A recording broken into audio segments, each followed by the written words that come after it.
February da thole nung leibagi matungin ai anaba yengbagi matungin na far matungda maga dum paphona bada ai changa kya haiba matamda mana changa anu aidi sida dum iriksho thawraga leiro masu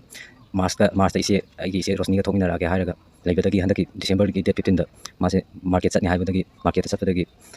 mado mafam khangdana mangre ai moirang khlawai dagi marembo Amarjit aigi nupi gi mingna moirang tem toithoibi pa gi mingna moirang tem ingo ai 2023 gi April gi date 4 da ibani kaina khatki ai gi ise ama Kerala da lei dudu company gi thabakta tawraga thabak tawra leibato poisida senthok lambi leitabani na ada changak na bai haina hairakpadagi ibani September da changminaraba matungda aidi February da thole nung leibagi matungin ai anaba yengbagi matungin na fara matungda maga dum paw phaunabada ai changa kya haiba matamda mana changa anu aidi sida dum iriksho thawraga leiro masu March da ise aigi ise Rosni ga thokminaraga hairaga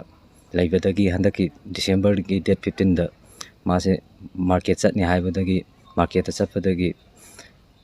mado mafam khangdana mangra matungsida December gi date 15 bukta adum ibani paw adum phaunai adudagi message ama thara ame ai chel lekole haibagi moi mandom sa hoina akoi imung dasu laaga somain tawdana ai chel lekole haiba moina su akoi da hangaga hairame aigi ise Rosni da message thara ame aduga aigi ise gi masa nupi tombi da asu message thara ame asongi moigi nupi mayungi mandom sa da su message thara ame hai phone su tawra ame hai aduda thinabada ai police da su FIR palaga thiri